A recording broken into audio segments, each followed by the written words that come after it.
is an institution as far as political domain is concerned, and people interact with parliament through their elected representatives, and within the parliament people who are elected, they interact with each other. So it is something which are commonly, there is a belief commonly held amongst people that this thing which is known as institution will operate in a predictable manner and will churn out something if we input something into them. और institutional mechanisms जो होते हैं ये मौजूद होते हैं societies के अंदर for interactions amongst people, among between the state and the people, between the state and the private sector, between the state and the third sector, and citizens and all people, they interact through these institutions. So अगर strong institutions हो तो ultimately आपकी strong governance होगी और strong growth होगी. So it is kind of जो institution है इसको हम आप समझ लें कि एक ऐसा वेरिएबल, अगर आप इसको स्टैटिस्टिकल टर्म्स में सोचने की कोशिश करें, एक ऐसा वेरिएबल है जो वीक हो सकता है, स्ट्रांग हो सकता है, मीडियोकर हो सकता है, वेरी पुअर हो, वेरी वीक हो सकता है, वेरी स्ट्रांग हो सकता है. ये इसकी एक बड़ी स्ट्रांग कोरिलेशन है with social and economic prosperity. Normally बाकी फैक्टर्स को भी हम छोड़ देते हैं, सिर्फ अगर इंस्टीट्यूशंस का और इकोनॉमिक ग्रोथ का रिलेशनशिप असर्टेन करने की कोशिश करें तो इंस्टीट्यूशंस इकोनॉमिक ग्रोथ में बहुत इन दोनों का आपस में स्ट्रॉन्ग कोरिलेशन है. कौन किसको कॉज कर रहा है वो हम अभी डिबेट नहीं कर रहे. That will be confusing for you and that is too advanced a concept, but understand कि they have a strong correlation, which means अगर इंस्टीट्यूशंस स्ट्रेंथ की तरफ मूव करते हैं तो इकोनॉमिक ग्रोथ भी स्ट्रेंथ की तरफ मूव करती है, इकोनॉमिक ग्रोथ भी एक्सेलरेट होती है, इकोनॉमिक ग्रोथ भी इंक्रीज या इंप्रूव होती है अगर इंस्टीट्यूशंस इंप्रूव करें और इंस्टीट्यूशंस स्ट्रांग हो जाएं. और बेसिकली इंस्टीट्यूशन स्ट्रांग होंगी तो उनका इम्पैक्ट होगा गवर्नेंस पे, और गवर्नेंस का इम्पैक्ट होगा आपकी सोशल और economic prosperity. This is the basic framework which tells us what governance is. अब हम आ जाते हैं कि पाकिस्तान में जो गवर्नेंस की जो इंटरनेशनल ऑर्गेनाइजेशंस हैं उन्होंने जो इंस्टीट्यूशंस हमें बताई हैं गवर्नेंस की, उनमें ये 6 जो आपके सामने इस वक्त स्क्रीन में शो हो रही हैं, दे आर वेरी इंपॉर्टेंट. और ये जो इंस्टीट्यूशंस हैं अगर ये आपकी स्ट्रॉन्ग होंगी तो आपकी एक स्ट्रॉन्ग रिलेशनशिप कोरिलेशन है with what I told you, with the economic growth and social prosperity. अगर आप इसमें कलर्स की वो लेजेंड देखें राइट पे, तो टर्की से लेकर बांग्लादेश तक डिफरेंट कलर्स में आपको नजर आ रहे हैं लेजेंड में. और लेफ्ट साइड पे जो ग्राफ हैं, जो बार ग्राफ बने हुए हैं हॉरिजॉन्टल वाले बार चार्ट्स बने हुए, बार चार्ट बना हुआ है, उसके अंदर हमने 6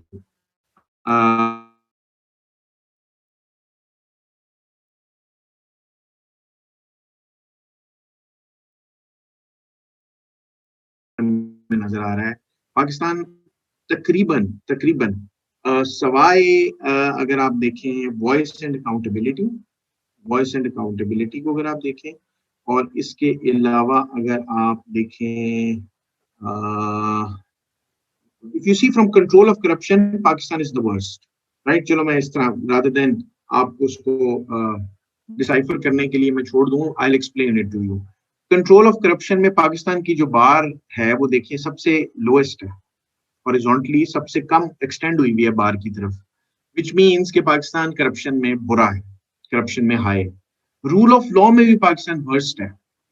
ये जो आपके सामने कंट्रीज जिनका कंपैरिजन है, जिसमें Turkey, Pakistan, south Korea, Indonesia, India, China और बांग्लादेश मौजूद है, इसमें आपका रूल ऑफ लॉ में भी ये वर्स्ट है. चैट में काफी कमेंट्स आ रहे हैं, please abstain from it if it's not very very important, otherwise because that will distract me also. Yes, I would be sharing these slides. अच्छा जी, रूल ऑफ लॉ में भी पाकिस्तान वर्स्ट है, regulatory quality में भी Pakistan second worst है. इसका मतलब पाकिस्तान की जो रेगुलेशन है, डिफरेंट सेक्टर्स को रेगुलेट करने के लिए जो रूल्स और रेगुलेशंस बनाई जाती हैं, उसकी क्वालिटी जो है वो भी काफी बुरी है. गवर्नमेंट इफेक्टिवनेस में भी पाकिस्तान सेकंड वर्स्ट है. Excuse me. पॉलिटिकल स्टेबिलिटी में तो पाकिस्तान बहुत ही बुरा है, और एब्सेंस ऑफ वायलेंस और टेररिज्म में पाकिस्तान बहुत बुरे हैं। और वॉइस एंड अकाउंटेबिलिटी में पाकिस्तान चले कोई 2 कंट्रीज से या 1 कंट्री से उसमें भी बेहतर है। सो पाकिस्तान इस सारी जो कंपैरिजन है, ये जो 7 कंट्रीज का कंपैरिजन है जिसमें बांग्लादेश से लेकर टर्की तक सारी कंट्रीज है, इसमें पाकिस्तान तकरीबन सारे गवर्नेंस के जो इंडिकेटर्स हैं, जो इंस्टीट्यूशन से बेसिकली हमें शो होते हैं, उसमें Pakistan is extremely poor, extremely poor. So why is it, ये आज हम अनपैक करने की कोशिश करेंगे। So I will try to unpack that why Pakistan. So you can always, because this is a very recent data, world wide governance indicator से लिया है 2018 का। You can always, kind of quote this in your exam also, in your interview, in your wherever you are, writing an essay or something, कि पाकिस्तान इन 6 जो dimensions हैं इसके ऊपर इंतहाई पुअर परफॉर्मेंस है इन कंपैरिजन टू कुछ तो सिमिलर कंट्रीज हैं और कुछ हाईली डेवलप्ड हैं। For example Korea is one of the highly industrialised and developed country इस कंपैरिजन के अंदर। तो इसलिए कोरिया आप देखें, उसकी जो लाइट ब्लू बार है वो इंतहाई राइट को एक्सटेंड हुई हुई है, वो सब में बहुत अच्छा है, सबसे उसने एक्स्ट्रॉर्डिनरी लीड ली हुई है बाकी कंट्रीज से। टर्की भी काफी देखें इंप्रूव किया बहुत सारी चीजों में, करप्शन उसने बड़ी अच्छी कंट्रोल की हुई है। चाइना देखें, चाइना भी ये वो कंट्रीज थी जो बेसिकली पाकिस्तान से पीछे थी about 50 years ago। China Pakistan से बहुत पीछे था। टर्की भी जो है वो इतना कोई हाई परफॉर्मर नहीं था। बांग्लादेश देखें, वो भी पाकिस्तान से काफी चीजों में बेहतर हो गया। So this is something which actually is alarming for us to understand that why. So the puzzle is कि पाकिस्तान की जो पोजीशन है, परफॉर्मेंस है, इन इंडिकेटर्स पे क्यों लो है, उसको हम अनपैक करेंगे। So what are institutions? I have already explained to you. They are formal structures and laws, informal values जो हमारे सिस्टम में हैं, and norms that shape and govern behavior and expectations of different actors in each setting.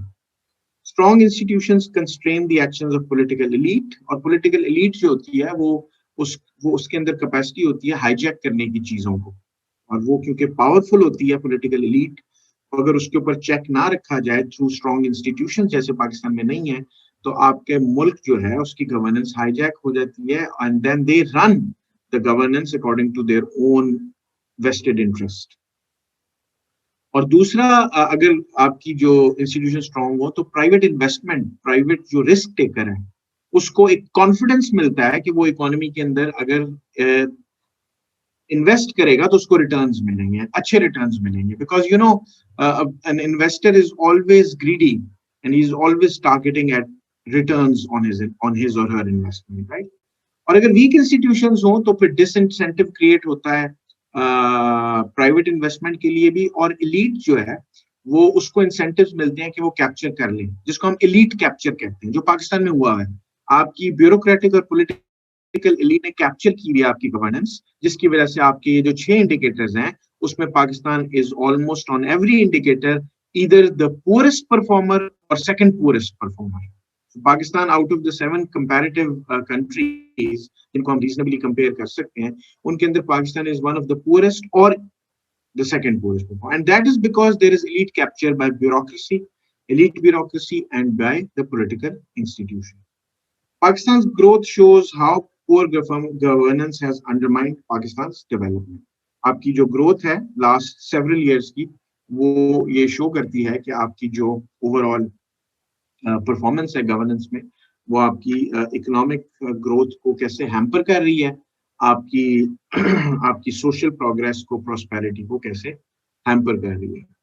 While well-known challenges, for example, unstable policy, energy crisis, जो बहुत देर से आपकी economy को तंग कर रहा था, अभी वो reasonably बेहतर हुआ after CPEC projects have been rolled out, especially in energy sector, and security challenges, which is still a challenge. अभी कल परसों में I'm not sure वो bomb blast है ये क्या, I was watching it on news, Karachi में कुछ हुआ I think. So similarly, you see these kinds of things which actually have created for a very long period of time a big challenge for your economy to grow. Because your economy is facing this handicap where, these major things which are required for economic prosperity and growth, they were missing. Policy environment stable नहीं थी, आपकी crisis था energy का, और आपके security challenge। इसके अलावा weak institutional apparatus, जिसकी वजह से आपकी skilled manpower नहीं है, आपके जुडिशियल प्रोसीजर्स, कॉन्ट्रैक्ट इन्फोर्समेंट के इतने लेंथी, इतने इलेबोरेट, इतने कॉम्प्लेक्स हैं।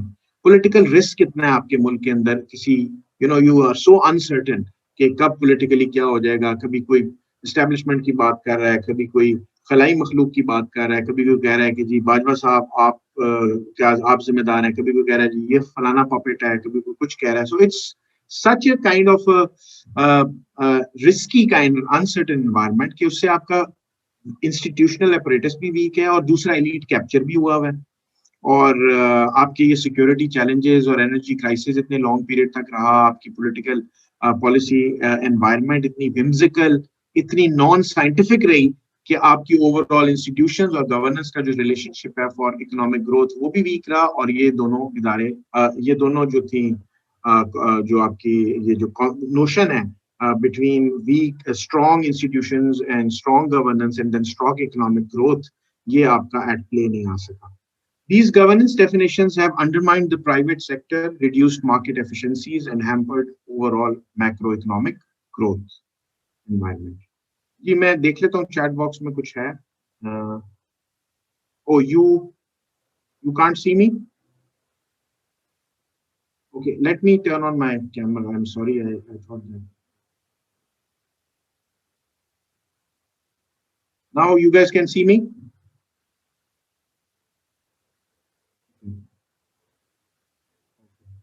All right.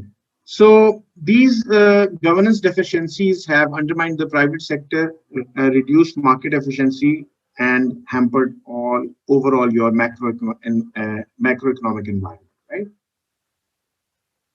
अच्छा, अब पाकिस्तान की जो ग्लोबल रैंकिंग है इंस्टीट्यूशनल क्वालिटी में वो भी बहुत लो है। पहले मैं आपको रैंकिंग्स ग्राफ में दिखा चुका हूँ, ये स्लाइड्स आपके साथ शेयर हो जाएंगी, don't worry. You will get these slides as your notes, and just try to understand the concepts and try to understand the relationships and try to understand the nitty-gritty of why governance is bad and what are the causes and how we can improve that. So Pakistan carries a heavy and growing fiscal burden and requires improvements in public finances, especially transparency का जो aspect है. और transparency क्या होती है? जहाँ पे information openly flow कर रही हो amongst the stakeholders. और Pakistan has routinely endured high fiscal deficits क्योंकि यहाँ पे एक institutional quality ठीक नहीं थी. एक आपको पहले भी मैं बता चुका हूँ, policy environment जो है वो इतनी unpredictable है. फिर आपकी टेररिज्म, सिक्योरिटी, और फिर आपका फिस्कल जो प्रूडेंस है. फिस्कल मींस आपकी टैक्सेशन साइड और आपकी एक्सपेंडिचर साइड. आपकी एक्सपेंडिचर जो है वो इतने नॉन डेवलपमेंटल हैं, without any prudent and pragmatic approach. If they are sent to, I would say, I will use a very obnoxious word, they are thrown to dogs. And that actually means that you are not wisely utilizing your fiscal resources, and there is also lack of transparency. People don't exactly know where their money is being spent. That is why they avoid taxes, they evade taxes, और इसकी वजह से आपका जो overall जो public financial system है वो भी काफी खासा बुरा हो चुका है at policy and operational levels. Okay जी, लेट्स मूव ऑन. इसी तरह आपका जो फेडरल प्रोविंशियल लेवल के दोनों, it's not just federal level पे आपका पब्लिक फाइनेंशियल जो मैनेजमेंट है वो बुरी है. आपकी जो पब्लिक फाइनेंशियल मैनेजमेंट है वो प्रोविंशियल लेवल पे भी खासी वोन आउट है, काफी it's in a bad shape, it's not very good कि आपके प्रोविंसेस भी अपने लेवल पे अच्छी रेवेन्यू रेज कर सकें और अच्छा अपने लेवल के ऊपर अपना वो कर सकें, स्पेंडिंग भी कर सकें.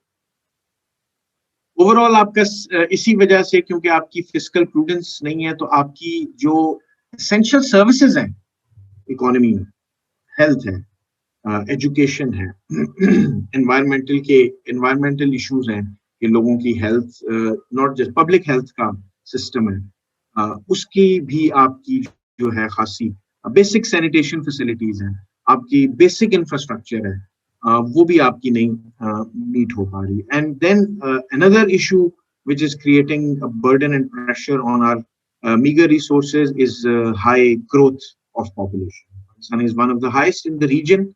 I think it is the highest. It's more than India, it's more than Bangladesh, it's more than Sri Lanka, it's more than I don't know Afghanistan, but I think it should be comparable to Afghanistan. If it's not equal, it's not less. I think it should be more. And the youth bulge and increasing urbanization due to increased population is creating also pressure on your already meager resources. For example, your water resources, your access to clean drinking potable water, your sanitation facilities, which are actually much less in supply than demand. तो ये सारा overall framework है। इसको अगर मैं सारी इस जो भी स्लाइड्स मैंने आपके सामने 5-6 प्रेजेंट की हैं, इनकी समरी करूं तो पाकिस्तान में इंस्टीट्यूशंस वीक रही हैं एलीट कैप्चर की वजह से, और एलीट ब्यूरोक्रेटिक और पॉलिटिकल एलीट है।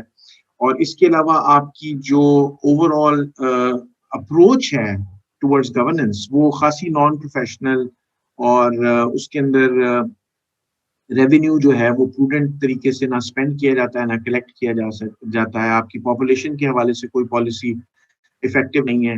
आपकी हेल्थ और एजुकेशन के हवाले से कोई पॉलिसी जो है वो इफेक्टिव नहीं है, जिसकी वजह से आप लो परफॉर्मर हैं, जो मैंने आपको सेकंड स्लाइड में ग्राफ दिखाया।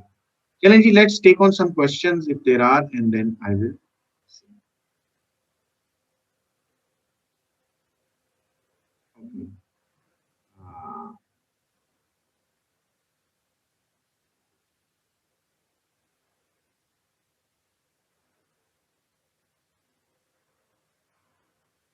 ओके जी। यहाँ से पहला सवाल है मारिया का। What are the key indicators to gauge this? For example, how is voice and accountability calculated? Maria देखिए, ये एक कॉम्प्लेक्स एक इकोनॉमिक मॉडल होता है जिसके तहत सोशल इकोनॉमिक मॉडल बिल्ड किया जाता है, इकोनॉमिक सोशल मॉडल है, जिसके तहत देखा जाता है कि लोगों की कितनी वॉइस एंड पार्टिसिपेशन, और फिर अकाउंटेबिलिटी का मैकेनिज्म्स क्या है for those who are in authority, for example political authority, administrative authority, और फिर अकाउंटेबिलिटी करके कितने लोगों को रिस्पॉन्सिबल ठहराकर उनको पनिश पिनलाइज किया जाता है। सो इसका एक प्रॉपर एक बैक एंड ऑपरेशन है which actually professional people do it. You don't need to understand it, but it's a dimension which is popularly agreed upon by all multilateral organizations, which shows कि आपकी क्या basically issues हैं voice और accountability के हवाले से, फिर control of corruption क्या, इनमें से कुछ चीजें इंटरसेक्ट भी करती हैं, और उनमें से कुछ चीजों को पॉइंट आउट करती हैं। कुछ प्रॉक्सीज होती हैं जिनके जरिए, कुछ प्रॉक्सी वेरिएबल्स होते हैं जिनके जरिए अंदाजा किया जाता है कि आपकी वॉइस और अकाउंटेबिलिटी क्या है। So if I go into the mechanics of it, it's going to take a lot of time, but that's not required at your level. You must understand that these 6 are unanimously agreed upon institutions to compare and contrast different countries. Osama, I cannot say presidential form can tackle this political instability. I cannot say it. Presidential form जो है वो America में है, but वहाँ पे democratic norms और institutions strong है, और पार्लियामेंट्री फॉर्म जो है वो ब्रिटेन में है, और वहाँ पे भी डेमोक्रेटिक और नॉर्म्स और इंस्टीट्यूशन स्ट्रांग है। कोई एक सिस्टम किसी एक कंट्री के लिए हम ये नहीं कह सकते कि वो बेहतर हो सकता है। आपकी कंट्री के हिसाब से सबसे इंपॉर्टेंट, आप जो मर्जी सिस्टम फॉलो करें, प्रेसिडेंशियल करें, पार्लियामेंट्री करें, इंस्टीट्यूशंस को स्ट्रांग नहीं करेंगे तो प्रेसिडेंशियल भी फ्लॉप हो जाएगा, राइट। अमेरिका में अगर प्रेसिडेंशियल सिस्टम चल रहा है तो इंस्टीट्यूशंस की वजह से चल रहा है। यूके में अगर चल रहा है पार्लियामेंट्री सिस्टम तो इंस्टीट्यूशंस की वजह से चल रहा है। इट्स नॉट कि प्रेसिडेंशियल बेहतर है या पार्लियामेंट्री बेहतर है। Majority of the countries of the world follow parliamentary system, so there might be some advantages in it. I'm not a political scientist to comment on it, but ultimately I strongly believe whatever system you follow, you have to strengthen your institution. Aman Nazir, yes, you can say all of that explicitly. Why not? That's the problem. दुनिया के जो internationally accepted indicators हैं वो show कर रहे हैं कि आप गवर्नेंस में आपकी क्या हाल है, तो आप why would you avoid saying it? अमान, आप बिल्कुल कह सकते।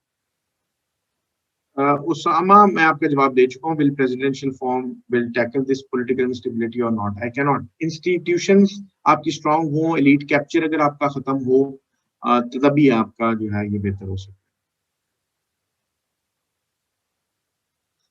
We see India and Bangladesh both endured fiscal burden. Fiscal burden सारी दुनिया में तकरीबन सारी कंट्री के होते हैं, डिपेंड कर रहा होता है कि नॉन डेवलपमेंट और डेवलपमेंट कितना है। अगर डेवलपमेंट का, जीशान आपने क्वेश्चन किया है, अगर डेवलपमेंट का फिजिकल बर्डन हो तो आपको डेवलपमेंट एक्सपेंडिचर आप कर रहे हैं, फॉर एग्जांपल इंडस्ट्रियलाइजेशन के लिए कर रहे हैं, इंफ्रास्ट्रक्चर के लिए कर रहे हैं, तो फिर तो आपका फिजिकल डेफिसिट जो है वो आपको नुकसान नहीं इतना पहुंचा रहा होता, आप ग्रो भी कर रहे होते हैं इकोनॉमिकली, आपकी उसी तरह फिर टैक्सेशन भी आहिस्ता आहिस्ता बढ़ जाएगी। लेकिन अगर आप नॉन डेवलपमेंट एक्सपेंडिचर कर रहे हैं, आप स्टील मिल को दे रहे हैं, आप रेलवेज को दे रहे हैं, आप पोस्ट ऑफिस को दे रहे हैं, आप जितने टूटे फूटे आपके स्टेट ओड एंटरप्राइजेस हैं उनको फाइनेंस करने में दे रहे हैं और पीआईए को दे रहे हैं, तो और आप डेवलपमेंट एक्सपेंडिचर नहीं कर रहे, इंडस्ट्रियलाइजेशन नहीं कर रहे, टेक्नोलॉजी में इन्वेस्ट नहीं कर रहे, इनोवेशन नहीं कर रहे, इकोनॉमी को कंपेटिटिव नहीं बना रहे, R&D नहीं कर रहे, तो फिर बांग्लादेश और इंडिया जो है वो हमसे ज्यादा R&D कर रहे हैं, हमसे ज्यादा बेहतर है साइंस एंड टेक्नोलॉजी में और इनोवेशन में, इसलिए वो ग्रो कर रहे हैं। जिशान आपका question. Nurul Huda, you want to get unmuted? Okay, I'll unmute you. Is it really important? If it's really important, I'll unmute you. If you can type it, then it's fine. R&D is research and development, Asma. R&D, research and development. Nurul Huda. Okay, I will unmute you if you want to really speak.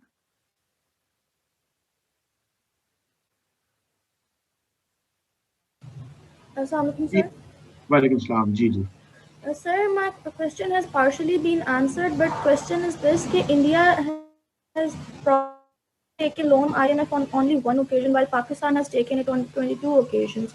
So Yes. aside from this, कि वो developmental budget पे spend कर रहे हैं and also they are stronger institutions, हम और कौन सी ऐसी reasons सोच सकते हैं कि India has never gone back to the IMF for any more loans?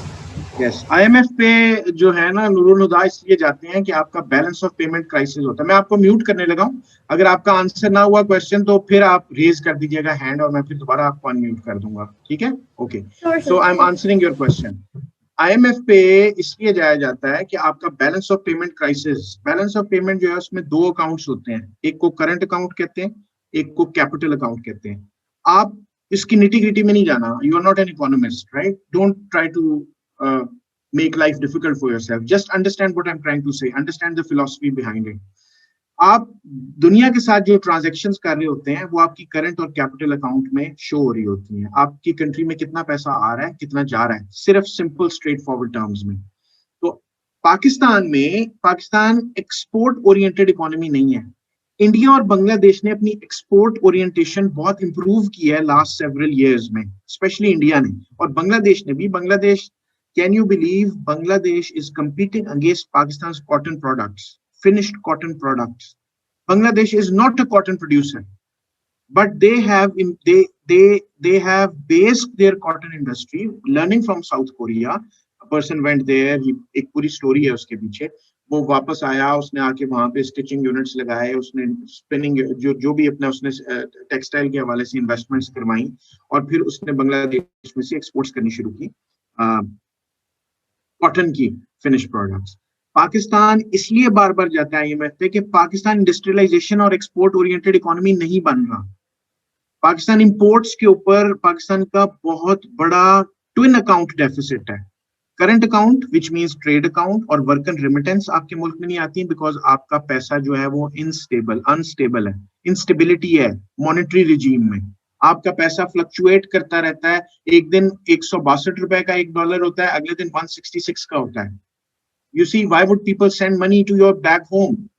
They will keep them intact in their foreign currency at their place of work rather than sending them. ठीक है? और इसके बाद many people are in line. Sorry for this disruption, but students are waiting in the waiting room. So what I was saying is that Pakistan export oriented economy नहीं है। पाकिस्तान बिल्कुल basic agricultural commodities export करता है, उनको भी value add नहीं करता उनके अंदर। जो छोटी मोटी करता था कपड़े के अंदर, उसमें भी कंपेटिटर उसने पैदा कर लिए हैं। So that is why Pakistan has to go again and again to IMF to get some lifeline. I hope I've answered your question. So this is that's just the gist of what I wanted to tell you, right? Okay जी, अच्छा, अभी मैं question और देता हूँ थोड़ी देर में. Let me cover some more work here, some more slides over here, and then I'll go back to your questions. अच्छा, अब ये जो देखें, ये look at this, जो safe drinking managed drinking water services हैं, वो आप देखें आपके मुल्क की किधर है. कोरिया को इसलिए बाहर में दिखाया गया है कि कोरिया इज हाईली इंडस्ट्रियलाइज्ड, उधर तकरीबन 100% ऑफ द पॉपुलेशन का एक्सेस है सेफ वाटर को. इवन बांग्लादेश में 60% एक्सेस है, आपके मुल्क में लेस देन 40 है. और 2002 से लेके 2015 तक कितने साल गुजरे, ऑलमोस्ट 15 सालों में, 13-14 सालों के अंदर आप नीचे डाउनवर्ड ट्रेंड है. इसलिए कि पॉपुलेशन ज्यादा बढ़ रही है, डिमांड बढ़ रही है, चीजों की सप्लाई नहीं हो रही उनकी, और सप्लाई बल्कि कम हो गई है, स्क्वीज कर गई है इन रिलेशन टू डिमांड. और आप सेफ ड्रिंकिंग वाटर भी नहीं दे सकते अपनी पॉपुलेशन. तो जस्ट इमेजिन कि आप कहाँ खर्च कर रहे हैं पैसा, नॉन डेवलपमेंट. ना आप फॉरेन एक्सचेंज अर्न कर रहे हैं एक्सपोर्ट्स करके, ना आप टैक्स सही कलेक्ट कर पा रहे हैं क्योंकि इकोनॉमिक ग्रोथ नहीं है, लोग पैसा नहीं दे रहे, right. So that is a problem which is creating issues for Pakistan. Second, अगला ग्राफ देखें तो basic sanitation. You see again amongst the three countries you are the lowest. Everyone in South Korea has access to basic sanitation services. And in Pakistan, it's again around 40%. Maximum जो गया 2015 में 42, 43, 44% कह लें. Bangladesh फिर 60% approach कर रहा है.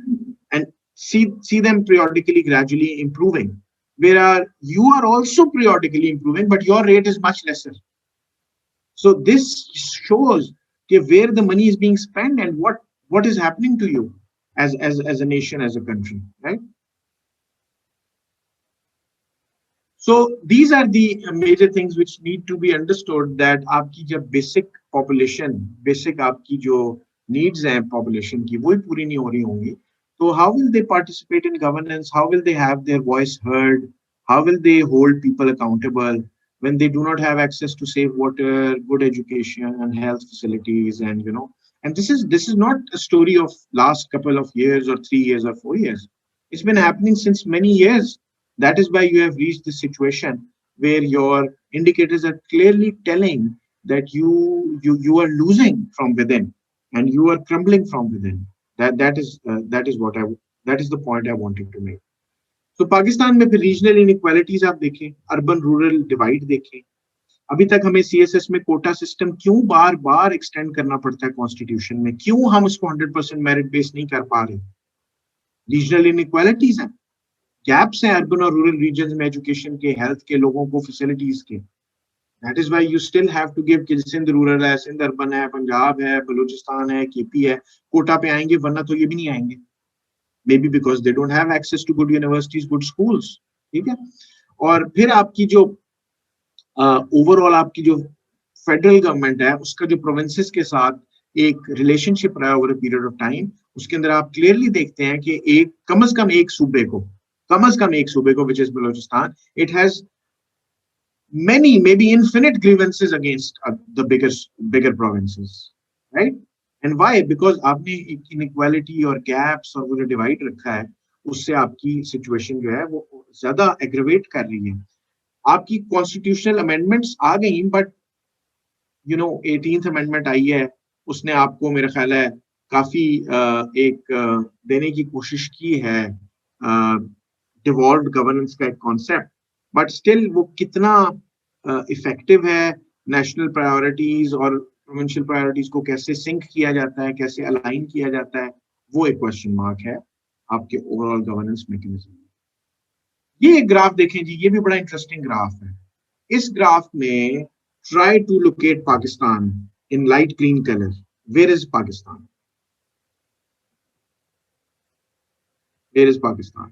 Right, Pakistan is second from top, right? अब क्या हो रहा है इधर?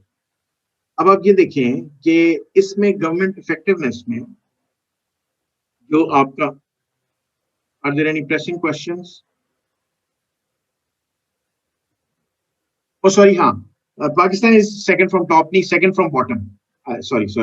Pakistan is in second from bottom. Dark blue. This one. Sorry, this one. I read it wrong way. This one. ठीक है. अब पाकिस्तान की जो इफेक्टिवनेस है गवर्नेंस की वो क्लियरली शो हो रही है. And what is effectiveness? Can anyone help me define what is effectiveness? What is efficiency? What is effectiveness? ये आपको स्क्रीन पे मेरा कर्सर मूव होता आ रही है. पाकिस्तान, बांग्लादेश और पाकिस्तान साथ साथ मूव कर रहे हैं. पाकिस्तान बांग्लादेश इफेक्टिवनेस में तकरीबन है.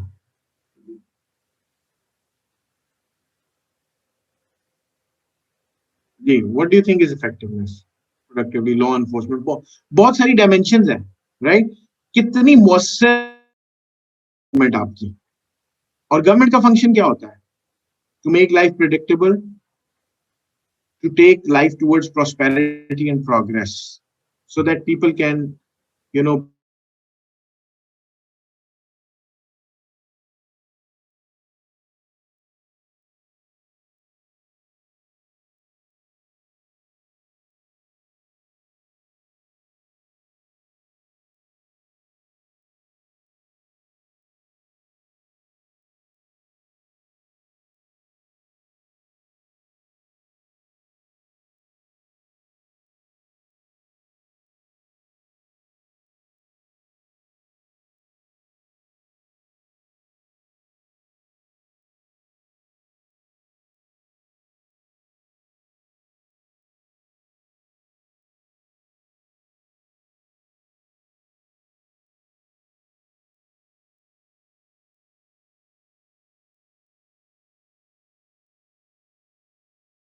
जो सोशल स्ट्रेटा में डाउन कहीं प्लेस्ड हैं, बॉटम पे प्लेस्ड है, वो ऊपर मूव करेंगे.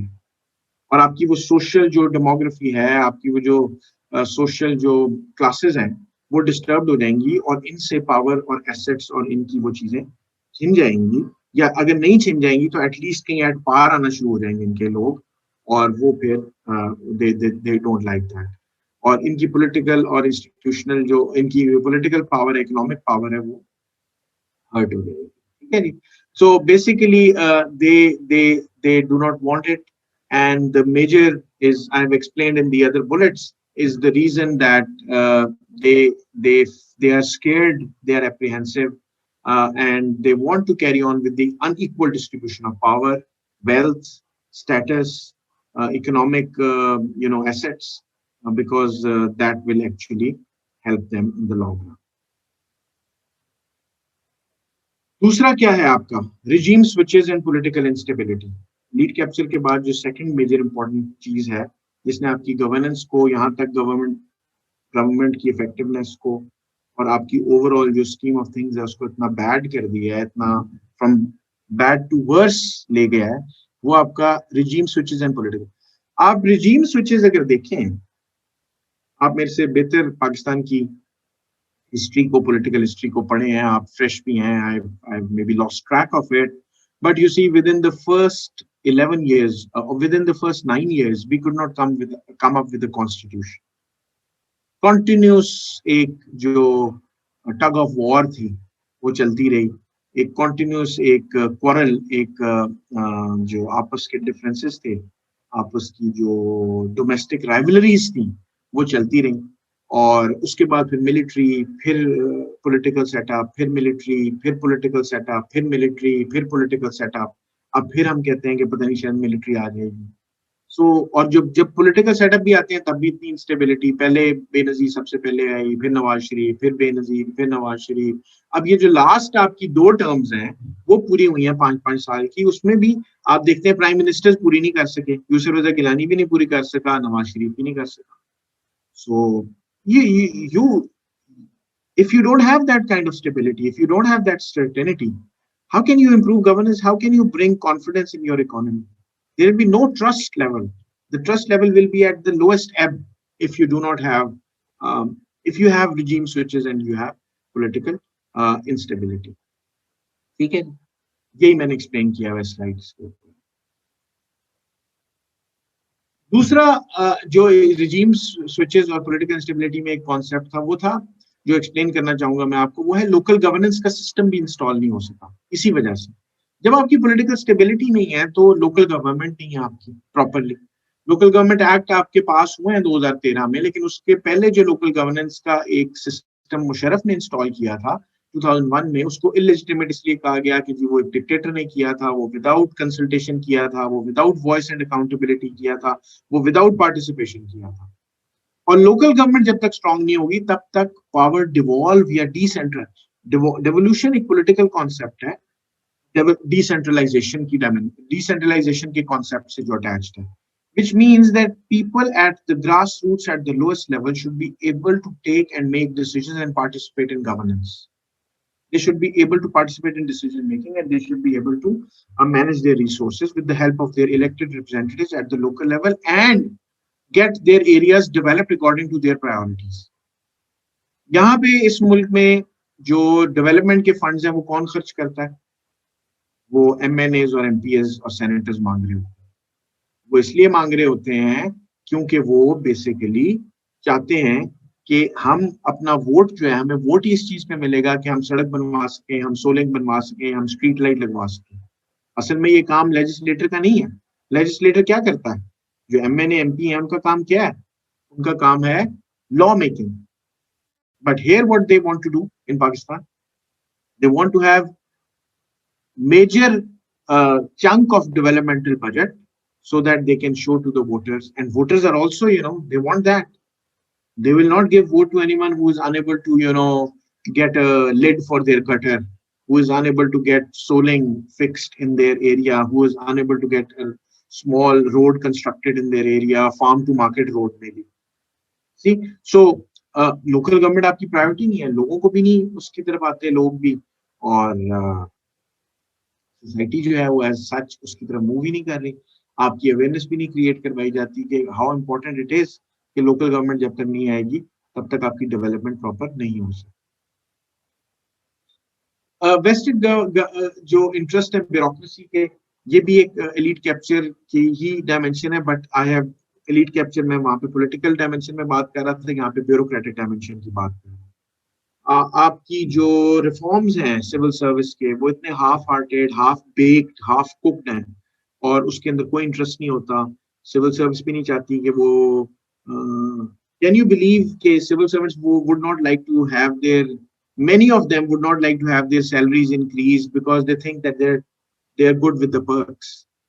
एक अच्छा घर मिला हुआ है, गाड़ी मिली हुई है, टेलीफोन मिला हुआ है, नौकर चाकर मिले हुए हैं, ये क्या रिफॉर्म करने हैं कि जी परफॉर्मेंस पे पेस्ट होगी, परफॉर्मेंस पेस्ट पे होगी, परफॉर्मेंस पे बेस की जाएगी पे।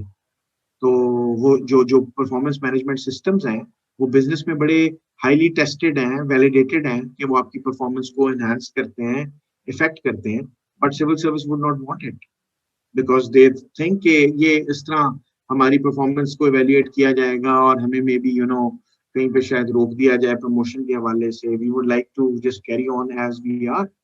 इसी तरह फिर जो आपके रिफॉर्म्स आए हैं वो इतने loosely against may be one कार्डर, जिसको पहले DMG कहते थे, अब पाकिस्तान एडमिनिस्ट्रेटिव सर्विस कहते हैं, and obviously Pakistan administrative service would resist those reforms. Why would they want their power to go away? Why would they want it? Nobody would like to have uh, the power reduced, the authority, the resources reduced, right? बाकी service के खिलाफ के लिए तो इतने reforms किए भी नहीं गए हैं। ये क्योंकि डायरेक्ट पॉलिटिकली इंटरैक्ट कर रही होती है, ज्यादा पॉलिटिकली, इवन पुलिस से भी ज्यादा इंटरैक्ट करती है, because they are available and they are present everywhere.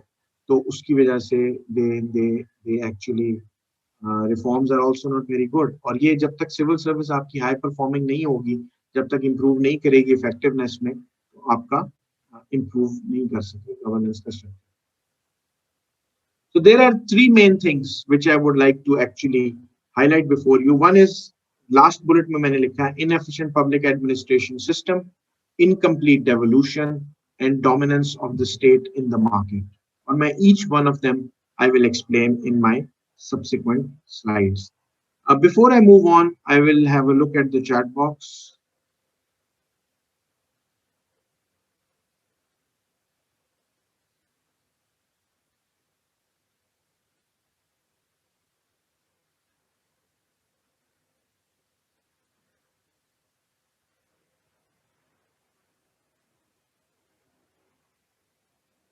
A difference in policies of alternating governments, exactly, political, civil, military, intermittent governments, बिल्कुल ठीक है. So restricting cabinet again and again destabilizes the system. Why is governance linked with regime switch? It is based on structures, not people. Pakistan has overdeveloped structures. Ali Kazilbash, I do not get exactly what do you mean by that. Governance should not be linked with regime switch. Uh, Governance is linked with regime switch because अगर आपकी regime बार बार switch कर रही है between a political group and a military janta or a military ruler, तो आपकी military ruler is going to design and redesign the governance structure and the institutions around his own preferences. When political masters come, or the political parties or the politicians come into power, they design and redesign according to their own preferences. और जब ये आपकी regime switch होती हैं, तो उससे आपकी वो जो governance के institutions हैं, वो जो mechanisms हैं, वो disturb होते रहते हैं. अगर आपकी continuity रहे regimes के अंदर के political regimes ही rule करती रहे और एक political तरीके से displace हो या political तरीके से replace हो, तो फिर वो structures जो हैं वो strengthen होते जाते हैं over a period of time, जैसे इंडिया में हो रहे हैं, right? तो वो होगा. And I do not understand what you mean by overdeveloped structures. I do not understand that. Maybe you can write it again. And no power transfer to third tier. बिल्कुल ठीक है. Authoritarian mindset. बिल्कुल ठीक है.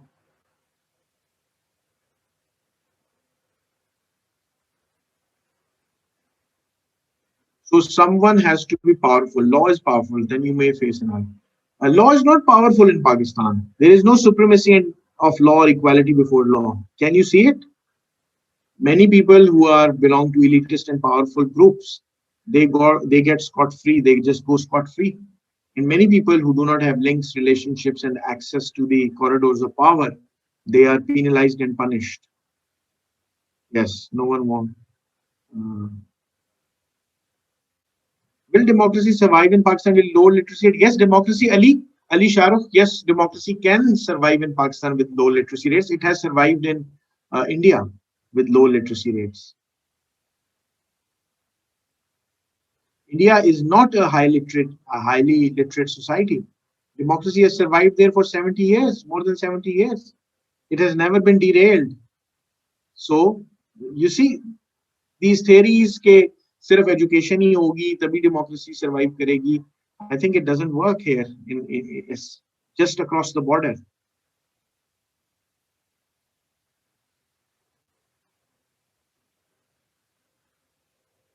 Reforms जो हैं वो एक बड़ा डेंजरस और नोटोरियस वर्ड है, और इसको सुनते साथ ही सिविल सर्विस एकदम अलार्मिंगली कॉशियस हो जाती है, अलार्म हो जाती है, और वो इसको कभी भी नहीं करने देगी.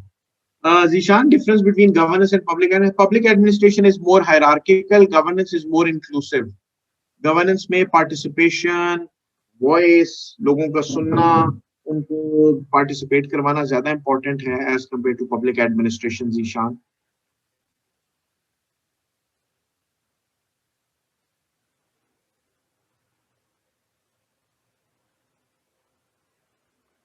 जी, अब मैं दोबारा चलता हूँ जी स्लाइड्स की तरफ, और फिर मैं आपकी तरफ इसके बाद आता हूँ, क्वेश्चंस को दोबारा आगे लेता हूँ.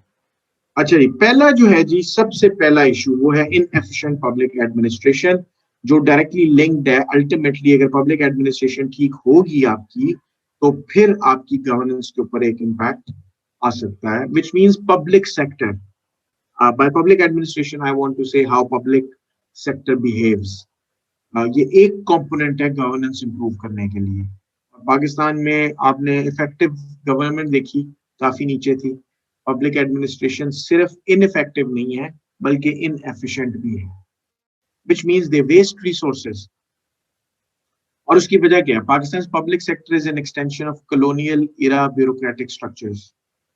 जो कॉलोनियल इरा में गवर्नमेंट की पॉलिसी को कंप्लायंस के लिए बनाया गया था, ब्यूरोक्रेटिक स्ट्रक्चर खड़ा किया गया था. ब्रिटिश ने अपनी पावर को परपेचुएट करने के लिए वो ही स्ट्रक्चर जो है वो आपने इनहेरिट किया, और उसी स्ट्रक्चर को आपने किसी ना किसी सूरत में रिटेन किया हुआ अभी तक। उसके अंदर चेंजेस जरूर आई हैं, it's not exactly as it was, but it is still, it gives that, it has that aroma, it has that color, it has discolored but it still has that color. उसके remnants, उसकी उसकी जो impact था, bearing था, वो भी तक है। इसमें पॉलिटिकल और टेक्निकल प्रॉब्लम्स दोनों हैं आपकी पब्लिक सेक्टर में। पॉलिटिकल प्रॉब्लम क्या है कि उसका डिजाइन, उसकी हायरार्की कैसे होगी, उसकी relationship between different departments, coordination और पॉलिटिकल इंटरफेरेंस, ये उसकी सबसे बड़ी पॉलिटिकल प्रॉब्लम है, आपकी पब्लिक सेक्टर की ब्यूरोक्रेसी। उसके डिजाइन ऐसे हैं जो सेंट्रलाइज्ड हैं, उसमें रिसोर्स एलोकेशन, रिसोर्स यूटिलाइजेशन जो है वो प्रॉपरली एलोकेट नहीं की जाती according to the requirement, human resource, technical resource, financial resource, organizational resource, administrative resource। और दूसरी उसकी एक टेक्निकल साइड है जो कि प्रॉब्लमैटिक है। People are not professionally competent, which means they do not understand the nitty-gritty of governance, administration, management, and then they are put in those positions where they do not have basic knowledge, and they are just left on their own to learn from their experiences, which may take 5 years, 10 years, 15 years, and by the time they would have done the damage to the entire institution or organization where they work. So public administration overall, unfortunately, public sector is very weak politically. There are issues which have to be rectified through political decisions, which, for example, reforms लाना, उनकी organizational structures को बेहतर करना, उनके performance management systems को बेहतर करना, उनकी hierarchies को ज़्यादा flatten करना, इतना centralized ना रखना, उनकी आपस की relationships को define और redefine करना कि वो turf wars ना लड़ें बल्कि एक दूसरे से coordinate करें। वो एक political side है, और दूसरी एक technical side है कि उनको knowledgeable, competent और प्रोफेशनल बनाना कि वो new emerging complex complicated challenges को हेड ऑन ले सकें, right? So this is one side.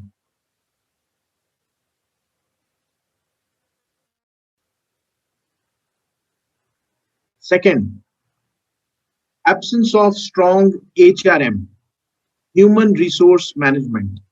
आपकी ह्यूमन रिसोर्स मैनेजमेंट जो पब्लिक सेक्टर में है वो almost absent है, except few organizations or few pockets of maybe कहीं पे कोई islands बनी हुई हैं पब्लिक सेक्टर में जो ह्यूमन रिसोर्स मैनेजमेंट को समझती हैं या जो कहती हैं ह्यूमन रिसोर्स मैनेजमेंट कोई साइंस है।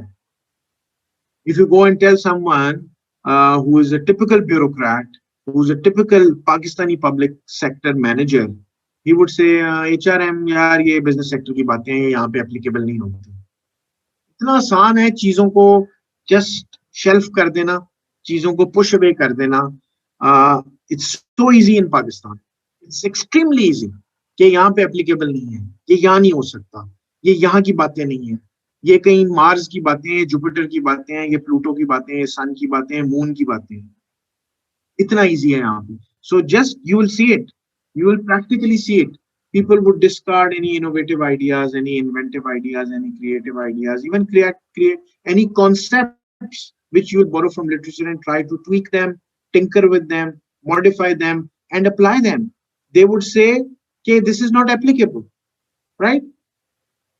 आपकी जो रिक्रूटमेंट है 12 ऑक्यूपेशनल ग्रुप्स जो आप एस्पायर कर रहे हैं फेडरल सर्विस में जाने के लिए, do you know it is more of a generalist kind of an exam which actually prepares you, which tests more of your English language skills rather than testing you for some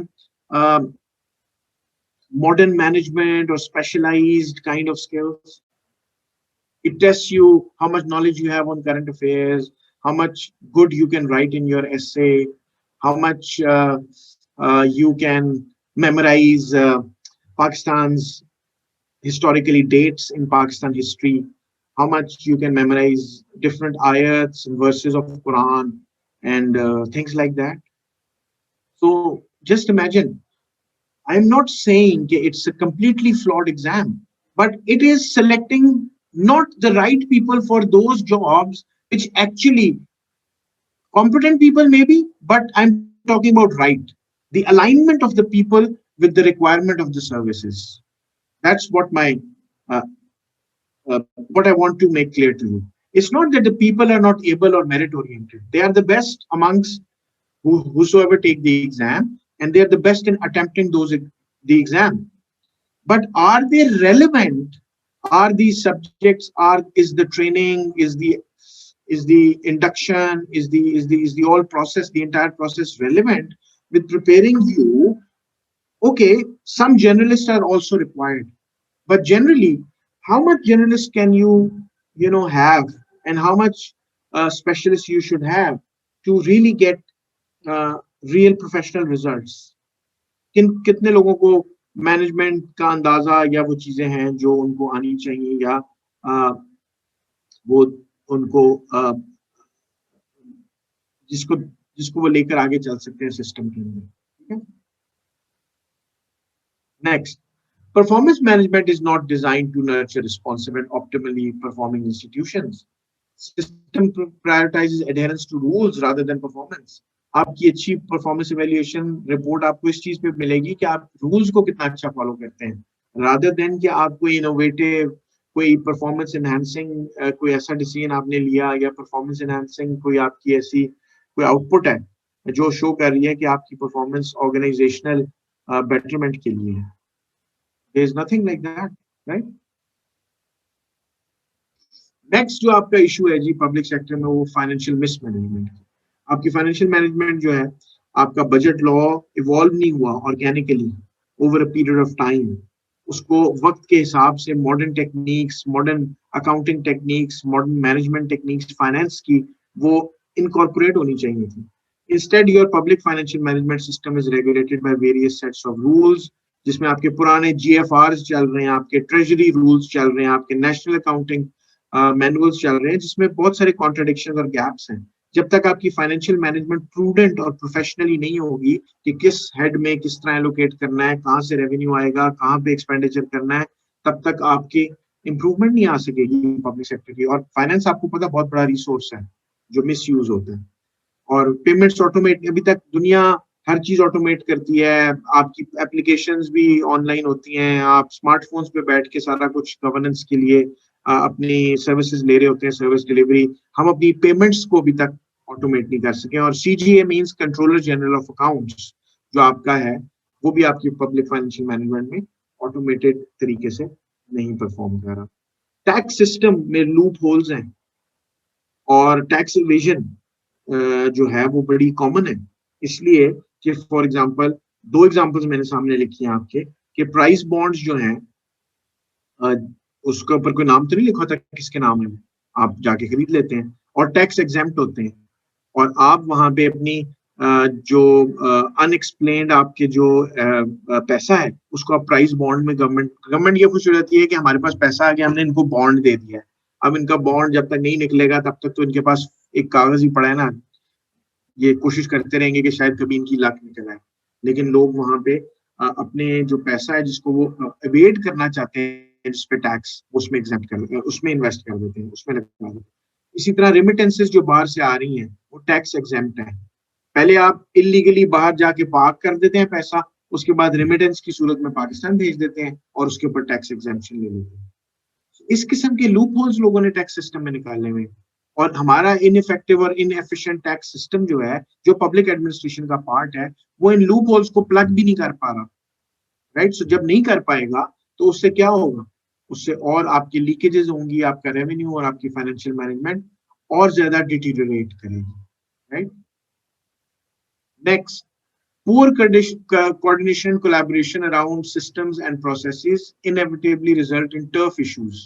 आपकी different departments की आपस में turf Wars हैं. एक दूसरे से coordinate करने के बजाय एक दूसरे को सुपीरियर साबित करने के लिए कि मेरे पास रिसोर्सेज ज्यादा हैं, उसके पास रिसोर्सेज कम है, मेरे पास अथॉरिटी ज्यादा है, उसके पास अथॉरिटी कम है, ये सब कुछ कर रहे हैं लोग.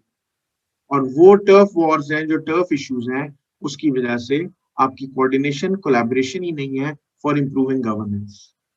एक एग्जांपल इसकी जो है टर्फ वॉर्स की, मैं आपको नैब और एंटी करप्शन इदारों और FIA की बता देता हूँ. One example which I have written in front of you. NAB भी एक इदारा है जो एंटी करप्शन कर रहा है। 4 एंटी करप्शन प्रोविंशियल एंटिटीज भी है, FIA भी है। FIA स्पेशल इकोनॉमिक क्राइम्स के ऊपर भी कर रहा है, नॉर्मल के अंदर भी कई जगह पंगा कर देता है। प्रोविंशियल एंटी करप्शन अपना काम करी जा रहे हैं, नैब अपना काम करी जा रही है, एक दूसरे को साबित, नैब साबित कर रहा है I am the superior most institution, most ineffective also at the same time, but it is trying to prove it. Provincial anti corruption जो है वो कुछ करते ही नहीं है, उनको एंटी करप्शन कहना शुरू कर दिया लोगों ने एंटी करप्शन के बजाय, कि वो खुद करप्शन कर लेते हैं, राइट। और FIA की भी आपको पता ही है कि कितनी ऑनेस्टी और कितनी इंटेग्रिटी FIA के साथ स्टीरियोटाइप है। तो लेकिन आपस में तीनों की वॉर जरूर है, आपस में टर्फ इशू जरूर चल रहे हैं कि हम साबित करें कि FIA जनाब जो FIA में जाता है वो सबसे पावरफुल ऑफिसर होता है, जो नैब में होता है वो उसका भी पावरफुल होता है, वो साबित करने की कोशिश कर रहा है। एंटी करप्शन वाला कह रहा है कि मैं साबित। So these kind of just one example to give you an fair idea कि what is happening in public administration. जी अब तक के कोई क्वेश्चन? जी ये पहला जो था मेजर इशू ये हमने किया।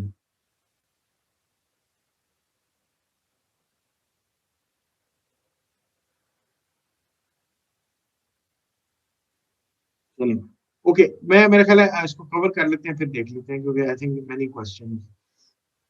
इनकम्प्लीट डेवोल्यूशन जी, ये आपकी गवर्नेंस का एक और inefficiency and ineffectiveness of public system, public organisations, government is one second pillar, और second cause is incomplete devolution. लेकिन डेवोल्यूशन जब तक नहीं आएगी, लोकल गवर्नमेंट का सिस्टम जब तक इंस्टॉल नहीं होगा, तब तक आपकी लोकल लेवल पे गवर्नेंस इंप्रूव नहीं कर सकती। पाकिस्तान की अनफॉर्चुनेटली सिर्फ मिलिट्री रिजीम्स रही हैं, तीन तीन अयूब खान, ज़िया-उल हक और मुशर्रफ। उसमें भी अयूब खान और मुशर्रफ जरा ज्यादा कमेंडेबल है।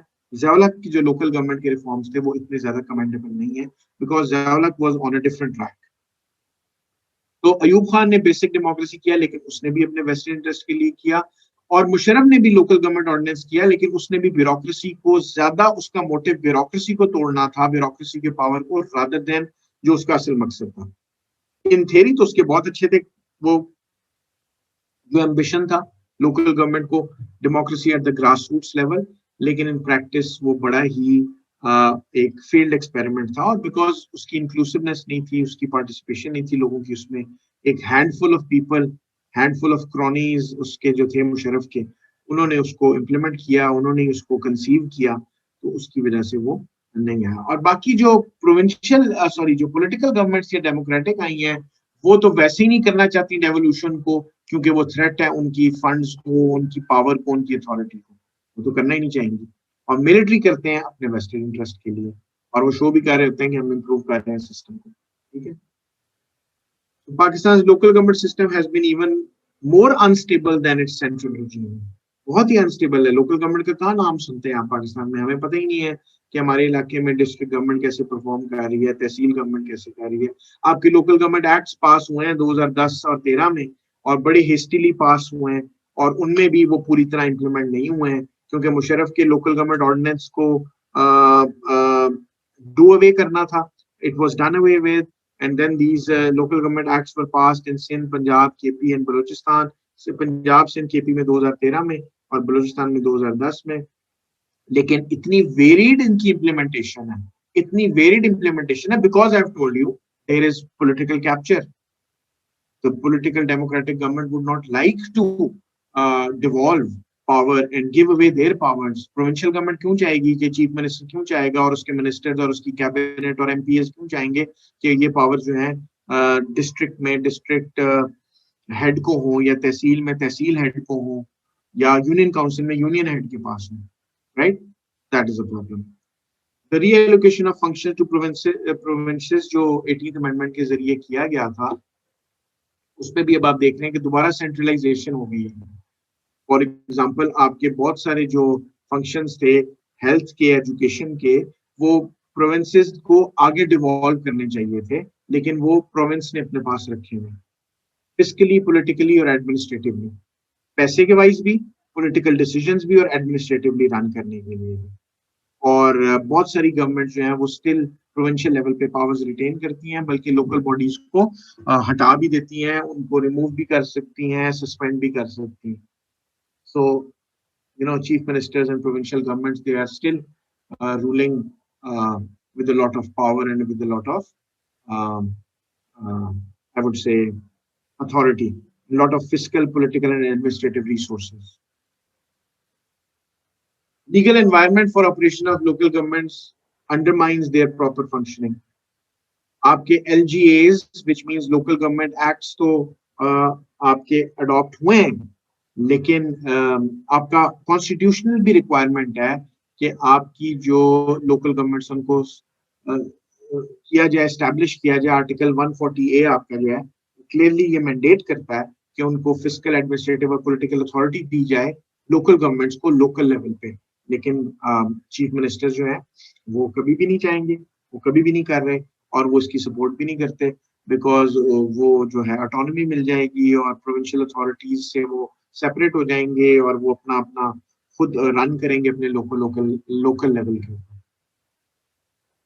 फिस्कल डेवल्यूशन भी नहीं है, एडमिनिस्ट्रेटिव नहीं है, पॉलिटिकल नहीं है, तो फिस्कल भी नहीं है. और फिस्कल का ये मतलब है कि आप पैसा जनरेट करने की कैपेसिटी और पैसा खर्च करने की कैपेसिटी नहीं रखते लोकल लेवल के ऊपर. जब आप लोकल लेवल पे ना पैसा जनरेट और पैसा खर्च करने की कैपेसिटी रखते, तो आप डेवलपमेंट कैसे करेंगे, लोगों के साथ कैसे उनको इन्वॉल्व करेंगे गवर्नेंस के अंदर.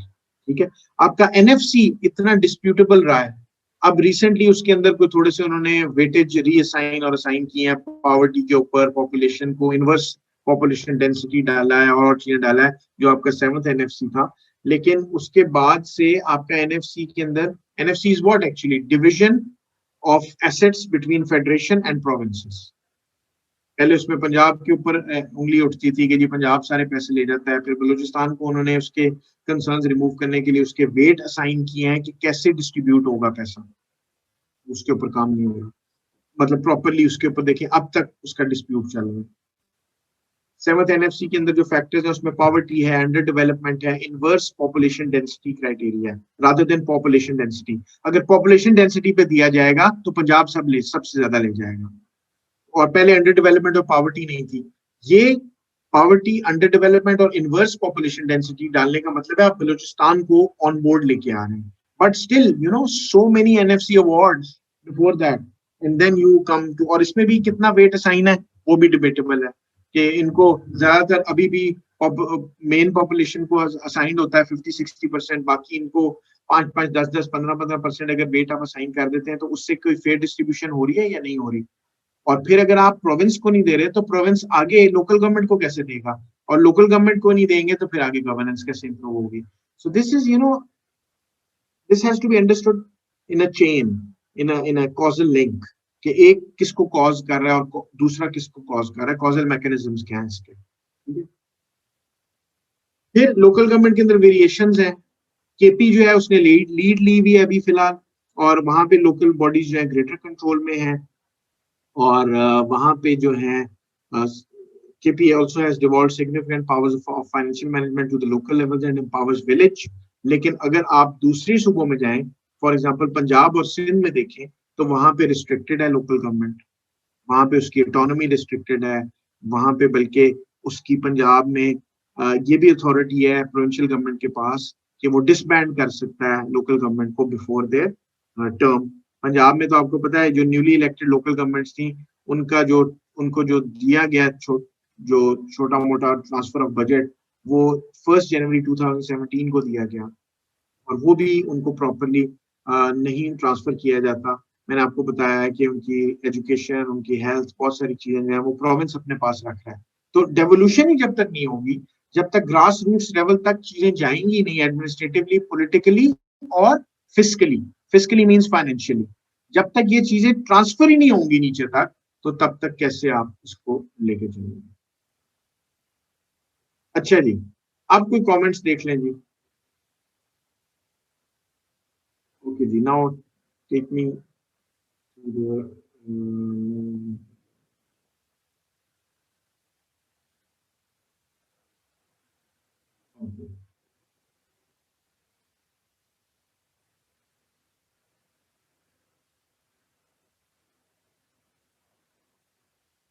Who is going to revolutionize this system? Hassan Ahmed, very good question. I ask you this question. Do you have the answer to this question, Hassan? Think through. Who is going to revolutionize the system? Who has revolutionized the system in Korea? who has revolutionized the system in Malaysia, who has revolutionized the system in countries which were behind Pakistan, which were underdeveloped as compared to Pakistan. It's the people of that country. They have to think. They have to take the lead. They have to come together.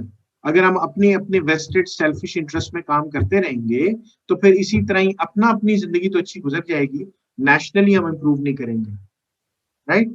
So there can be, it's a long debate, Hassan, but try answering this question yourself, right? So it's not going to be someone imported from US to come here and revolutionize this system. Who revolutionized France? Go and please refer to the French history. Who revolutionized these countries which were behind? Who revolutionized Israel? Do you know Israel is one of the top innovative economies of the world right now? And we are happy that we write on our passport, valid for all countries of the world except Israel. We have to think nationally. We have to think for our country. We are going to revolutionize this. No one else is going to come from abroad or from sky or from Mars or Jupiter to revolutionize. Okay. Yes.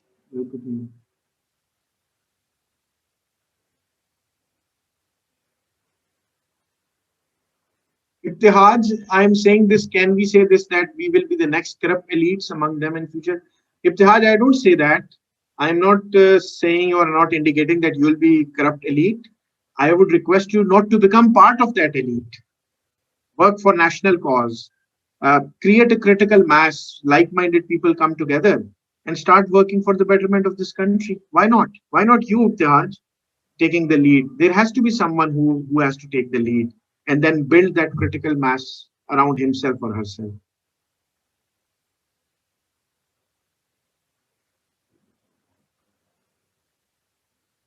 किरण, मैं बिल्कुल आपको and पे दूंगा. किरण जाहिद ने मेरे से question किया, any suggestions for improving? Definitely Kiran, अभी तो मैं पॉइंट आउट कर रहा हूँ इश्यूज, आगे सोल्यूशन की बात भी करेंगे.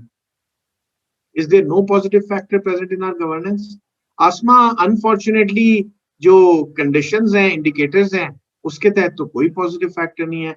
आप अगर कोई है तो जरूर शेयर कीजिए. जरूर होंगे, I am not saying, but generally speaking on a broader macro scale, अगर कहीं पे छोटी छोटी सी कोई अच्छी आपको चीजें मिल भी रही हैं तो वो छोटे लेवल पे है, उससे नेशनल इम्पैक्ट नहीं हो रहा.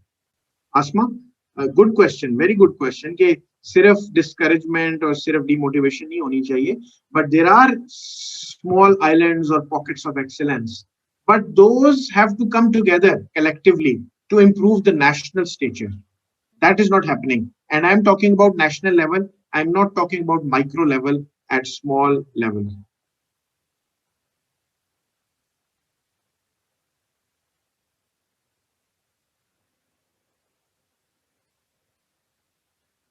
आसमा, लोकल बॉडीज लाइक का मतलब यह है कि लोकल बॉडीज होती हैं जो डिस्ट्रिक्ट काउंसिल्स होती हैं, तहसील काउंसिल्स होती हैं, यूनियन काउंसिल्स होती हैं, और ये आपके लोकल इलेक्टेड रिप्रेजेंटेटिव्स होते हैं जो आपकी डेवलपमेंट में रोल प्ले करते हैं और आपकी पॉलिटिकल वॉइस बनते हैं at higher level.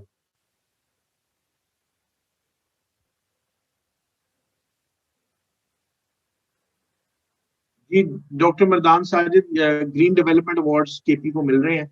Local government के सिस्टम वहां बाकी सूबों से थोड़ा शायद देते हैं.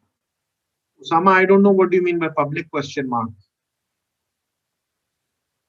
iPhone has messaged me, what is the role of strong civil society in governance? Very important role of civil society.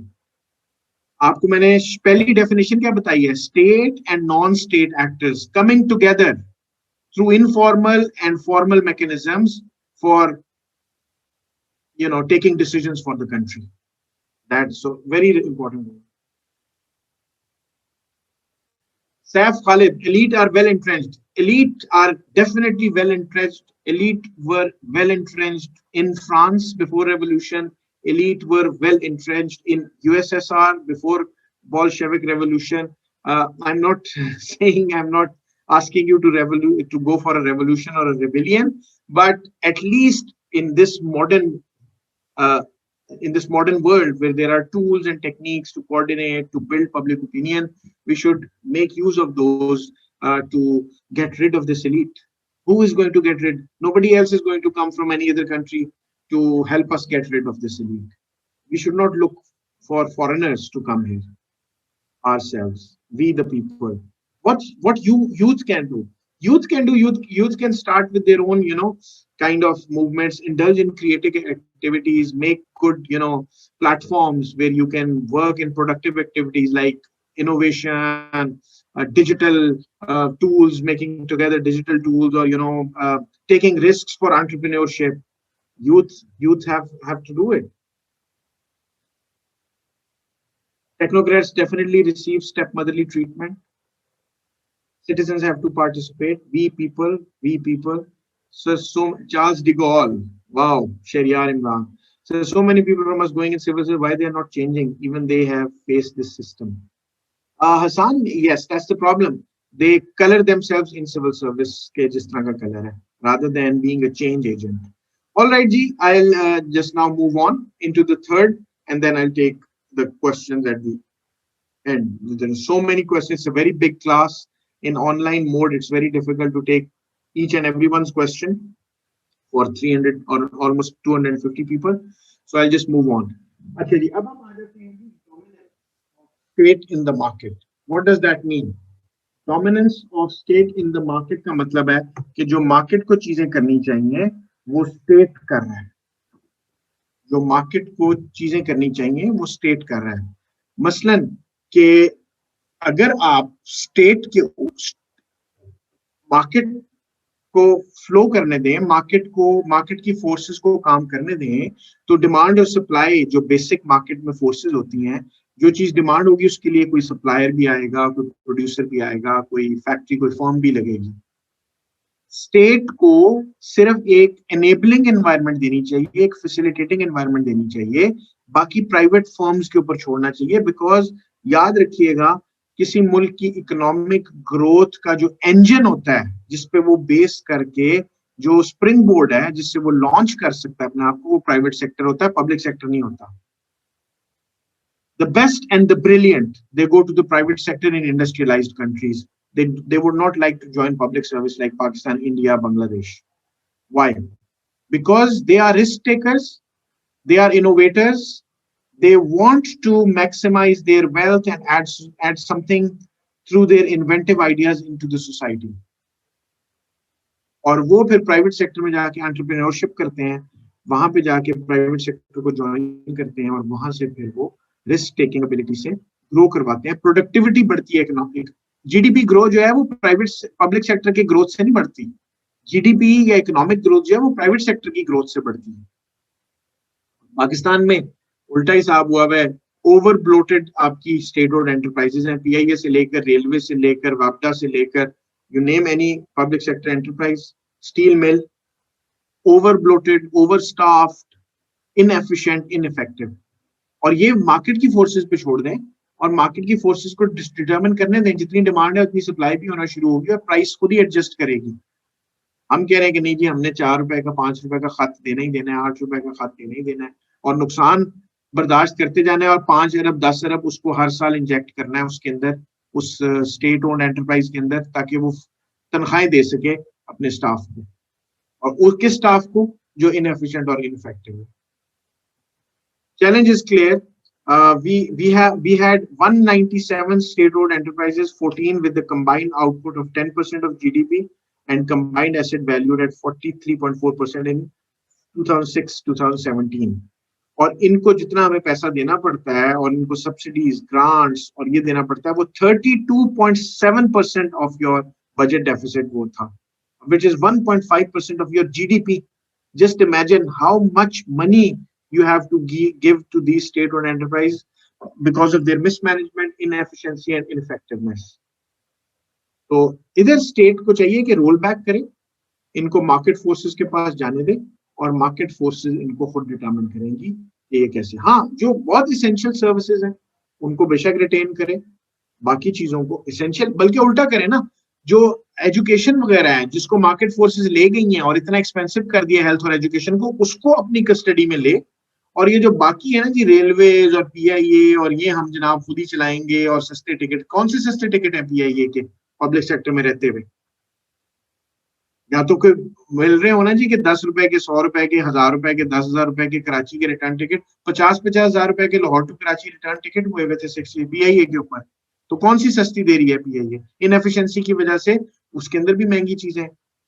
सो अगर आप इस बेस पे चल के कि जी हम ये क्योंकि स्टेट ओन्ड है तो अगर ये मार्केट फोर्सेस को दे दी तो महंगी हो जाएंगी, तो फिर आपकी ओवरऑल मार्केट फोर्सेस खुद ही एडजस्ट करवाती हैं। आप इंटरवीन करेंगे मार्केट के अंदर जहां जहां आपको लग रहा होगा। स्टेट का काम है कि चीजें जब मार्केट फेलियर्स हो रहे हो तो मार्केट फेलियर्स को करेक्ट करें। ये नहीं काम कि हर जगह हर चीज वही प्रोवाइड करने की कोशिश करें। जहां प्रोवाइड करना चाहिए वहां प्रोवाइड नहीं करते हैं। ना हमारा हेल्थ सिस्टम प्रोवाइड करता है वो चीजें, ना एजुकेशन प्रोवाइड करता है। सब लोग महंगे स्कूलों में, प्राइवेट स्कूलों में बच्चों को भेजते हैं जो अफोर्ड करते हैं, स्टेट के स्कूल्स में भेजते नहीं। वहां फेलियर हो रहा है तो उसको थोड़ा सा उसके अंदर इंटरवीन करे, रादर देन के PIA मैंने चलानी है जी और उसका 10 अरब का खसारा मैंने देना ही देना है। वो 10 अरब किसी अस्पताल पे, किसी स्कूल पे लगा दें, राइट? ओके जी, आगे चलते हैं। Pakistan growth requires stronger market institution including effective management of state. अगर जिनको रखना ही रखना है उनको फिर इफेक्टिव मैनेज करें, उनके लिए प्रॉपर कॉर्पोरेट गवर्नेंस का सिस्टम लेके आए, उनकी रेगुलेट करें और उनमें उनकी एक्टिविटीज को बेहतर तरीके से करें। आपका एजुकेशन और हेल्थ केयर सिस्टम मैं बता चुका हूँ, उसको इंतहाई नॉन कम्पेटिटिव, इंतहाई पैथेटिक सिचुएशन के अंदर है, उसको इम्प्रूव करना चाहिए। आपके सामने एक डेटा है लास्ट बुलेट में, जरा इसको देखिए। Out of 137 countries for which the data are available, Pakistan is ranked 111th on health provision, basic health, and 129th on health and primary education. ठीक है, तो अब आप ये देख लें कि क्या आपका जो है कंडीशन, अब ये this is not me doing it, these are international agencies which publish these numbers. So कोई नंबर भी आपका इनकरेजिंग जो है वो नहीं नजर आ रहा। तो state, I don't know what will they do. This is the mortality rate of infants and life expectancy at birth. Look at Pakistan and look at India's, and look at China's. Pakistan की जो mortality rate है वो कितना up है, सबसे ज्यादा है पूरी कंट्रीज में। यानी कि जो इन्फेंट्स, जो 1000 लाइव बर्थ्स होती हैं बेबीज की, उनमें से ऑलमोस्ट 65 के करीब डेथ्स हो जाती हैं। और लोएस्ट देखें आप कोरिया में अबाउट 2 और 3। इंडिया की आपसे बहुत बेहतर है। हाँ, लाइफ एक्सपेक्टेंसी में भी आप देखें, आप लोएस्ट है, इंडिया के करीब है लेकिन फिर भी लोएस्ट है। ठीक है, दूसरा adult literacy, Turkey 95, China 95, India 70 almost, Pakistan 57। So very clear in front of you, all indicators show what is the current state of affairs. Absenteeism schools में और अस्पतालों में, सरकारी में very common, टीचर ही नहीं आते, ghost schools, ghost dispensaries, ghost basic health units। उसकी वजह से प्राइवेट सेक्टर आ गया और प्राइवेट सेक्टर आपको एक्सप्लॉइट करता है, हेल्थ में भी, एजुकेशन में भी, राइट? तो एब्सेंटीज्म एक बहुत बड़ा इशू है हमारे दोनों पब्लिक एजुकेशन सिस्टम में और पब्लिक हेल्थ सिस्टम में। आपकी जो प्राइवेट सेक्टर्स हैं वो प्रोलिफरेशन हो गई है उनकी बहुत ज्यादा, और वो फिर आपको बेहतर क्वालिटी प्रोवाइड करने का झांसा भी देते हैं कई, और उनकी स्टैंडर्डाइजेशन नहीं की जा रही, उनको रेट नहीं किया जा रहा। वो मुंह उठा के कभी फीस को 10% बढ़ा देते हैं, कभी फी जो है वो 20% बढ़ा देते हैं। क्वालिटी उनका कौन मॉनिटर कर रहा है? No idea.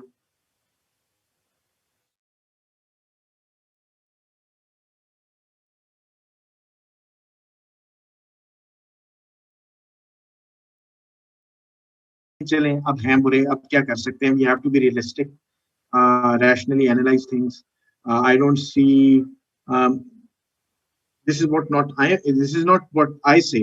This is the international agencies, these are the international observers, these are the data which have been published for your consumption, also for everyone to look at and then analyze the situation. Because अगर reality check नहीं करेंगे अगर reality को नहीं देखेंगे तो फिर आंखें बंद करके अगर पिजन जो है वो आंखें बंद कर ले और समझे कि कैट चली गई है, तो कैट नहीं जाती, बल्कि कैट आके नेक को पकड़ लेती है, राइट। तो ये 3 चीजें मैंने आपको बताई थी, inefficient ineffective public administration, devolution पूरी ना होना, और स्टेट का रोल मार्केट्स के अंदर। इन तीनों को ही हम इस ग्राफ में, इस फिगर में एड्रेस कर रहे हैं।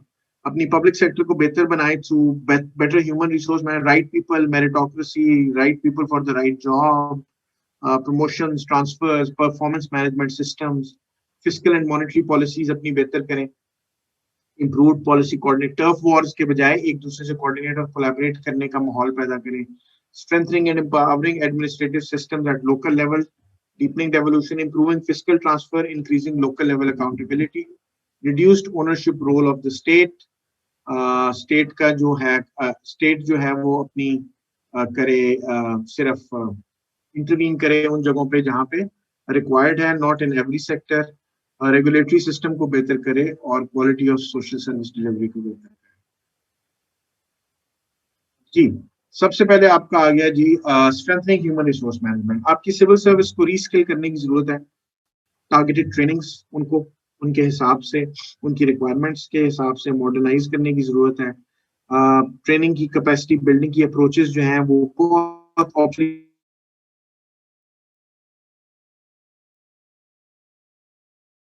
होती जा रही है। की नई नई टेक्निक्स और नए नए स्किल्स दुनिया में बड़े पॉपुलराइज हो रहे हैं, उनको थोड़ा सा बेंचमार्क करें, उनको अंडरस्टैंड करने की जरूरत है, और उसके हिसाब से अब ये चीजें जो है ये सिविल सर्विस की एक टेक्निकल साइड है, जो सिविल सर्वेंट्स खुद भी मिलके इकट्ठे होके सोच सकते हैं कि कैसे हम अपनी इम्प्रूव करें, अगर पॉलिटिकल मास्टर्स नहीं भी हमें उसमें हेल्प करें। टेक्नोलॉजी को यूज करें अपने लेवल के ऊपर, पब्लिक फाइनेंशियल मैनेजमेंट के सिस्टम को बेहतर करें through efficient collection and use of public resources और टैक्स बेस।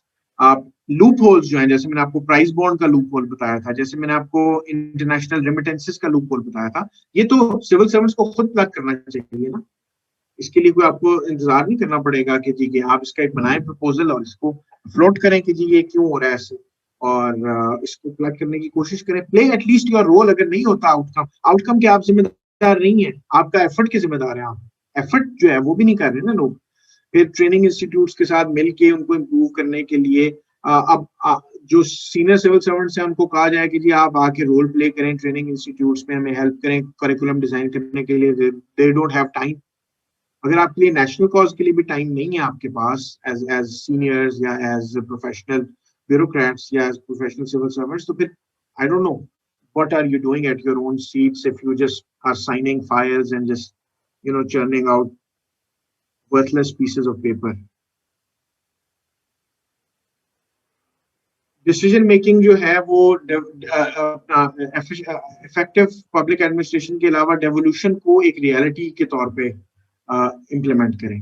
डेवोल्यूशन जो है वो एक रियलिटी पे। अच्छा, हमारा क्लास तो खत्म नहीं हुई अभी, आई एम नॉट श्योर कि हमारी क्लास कितने बजे खत्म होनी है। Please type the time in the chat box when the class ends. Oh, right. So I am like up, Master. Actually, only few slides are left. Just give me 3 or 4 minutes. 3-4 minutes, I'll finish it. Very long topic and very big class, so it has just taken time, more time than I thought. Oh, chat box is now flooded.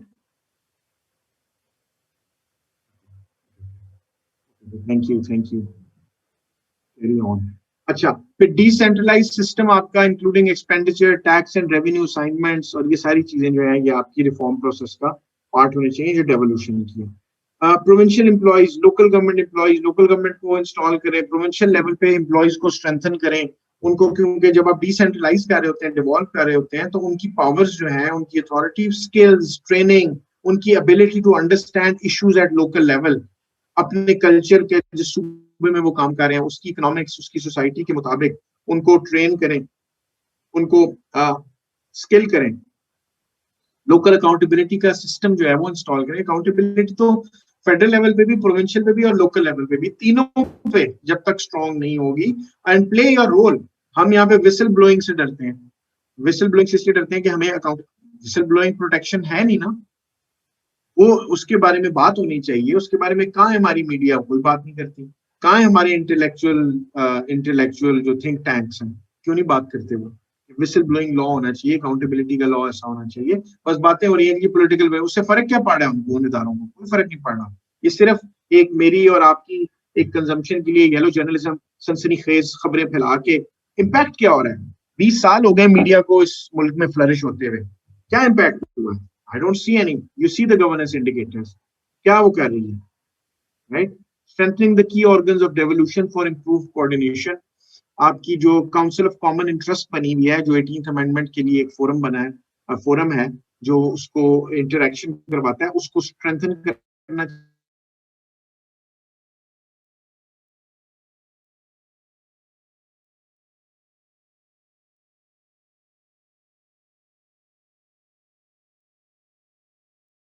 Transfer system, आपका NFC award, इसको बेहतर और transparent और equitable करें, fair करें NFC award को, ताकि है कि आपके सूबों को जो डिविजिबल पूल है फंड्स का, रिसोर्सेज का, फाइनेंशियल का, उससे प्रॉपर जिस सूबे की जो रिक्वायरमेंट है उसके हिसाब से उसको मिले फिस्कल ट्रांसफर सिस्टम के अंदर। Rethinking the role of state. आपको स्टेट ओन्ड एंटरप्राइजेस जो बिल्कुल नकारा और निकम्मी है और आपसे नहीं ठीक हो रही, उनको प्राइवेटाइज करें यार, जान छोड़ना है, उनसे क्या मुसीबत है? What is wrong? कितनी देर तक इनको लेके लीचेस को सक आउट करते रहना है ब्लड? कितनी देर तक आप आईएमएफ से अपने, ना आप एक्सपोर्ट ओरिएंटेड बन रहे हैं, ना आप इंपोर्ट सब्सटीट्यूटेड बन रहे हैं, ना आप प्रोडक्टिविटी इंडस्ट्रियलाइजेशन कर रहे हैं, ना आप रिसर्च एंड डेवलपमेंट कर रहे हैं, ना आप टेक्नोलॉजिकल इनोवेशन कर रहे हैं, ना आप एग्रीकल्चरल प्रोडक्ट में वैल्यू एडिशन करके उसको बेच रहे हैं इंटरनेशनल मार्केट में। तो ये फिर यही, और ऊपर से ये भी आपकी सक आउट कर रही है आपके ब्लड को, ठीक है? तो इनके लिए अगर नहीं जो बेचनी चाहते, ना करें सारी प्राइवेटाइज। बहुत सारों को नौकरियां हैं, रोजगार हैं, थोड़ा सा कंपैशन, थोड़ा एम्पैथी, थोड़ी फीलिंग वो भी होती है आपकी सोसाइटी के हवाले से, लेकिन फिर उनके प्रॉपर प्रोफेशनल बोर्ड्स अपॉइंट करें, प्राइवेट सेक्टर से लोग लें, थर्ड सेक्टर से लोग लें, पब्लिक सेक्टर के अच्छे लोग लें, और उनको मार्केट इंस्टीट्यूशंस को, उनके बोर्ड्स को स्ट्रेंथन करें, ताकि ये स्टेट ओन्ड एंटरप्राइजेस प्रोफेशनल हो सके।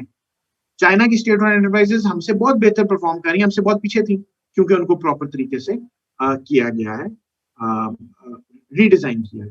सोशल डिलीवरी सिस्टम अपने बेहतर करें जी। अपनी हेल्थ एजुकेशन को प्लीज, पाकिस्तान जब तक नहीं समझेगा कि ये इंतहाई इंपॉर्टेंट सेक्टर्स हैं, इनमें इन्वेस्टमेंट्स चाहिए और आउटकम्स चाहिए, इनकी क्वालिटी एश्योरेंस और मॉनिटरिंग चाहिए। प्राइवेट स्कूल जो हैं वो अनरेगुलेटेड हैं, सेल्फ गवर्न कर रहे हैं। मैंने आपको बताया, फीस अपनी मर्जी से बढ़ा देते हैं, करिकुलम अपनी मर्जी से डिजाइन कर देते हैं, इतनी डायकोटमी है, वो इम्प्रूव होना चाहिए। तो यहाँ पे हम खत्म करते हैं जी। Thank you very much for your time. Yeah, I think a lot of questions in the chat box. I'm not sure how many I can take. You can, yes. नमाज बिल्कुल पढ़ें जी, नमाज बिल्कुल पढ़ें, पढ़ें। किसी का कोई बहुत प्रेसिंग क्वेश्चन है तो I can unmute you. I belong to 30th common training program. I belong to 30th Common Training Program. I'm right now doing research on technology and innovation and its relationship with Pakistan's productive growth. So, thank you very much for your time, Ji. If you want to follow me, you can send me a request on LinkedIn. I'm on LinkedIn. You can definitely find me on LinkedIn, and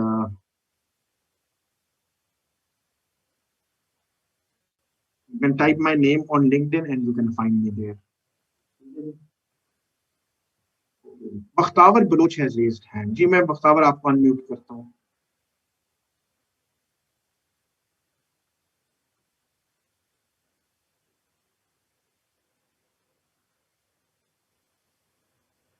Hello, Assalamualaikum. Ji Assalamualaikum, sir. Sir, my question is that how do you see the local, the importance of the local government system and the police, and the empowerment of the police in the overall governance structures, structure failures that exist in Pakistan today? How do you think that, because we do have a lot of civil military complexities, and we have corruption, and we have all of those governance failures. So what do you think is specifically the role of the police or the judiciary, or these 2-3 institutions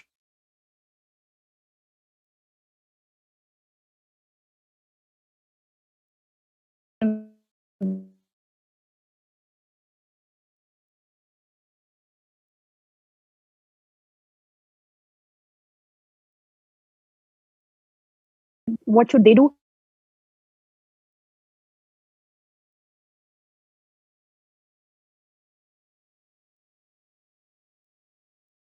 किया जाए तो police आपकी courts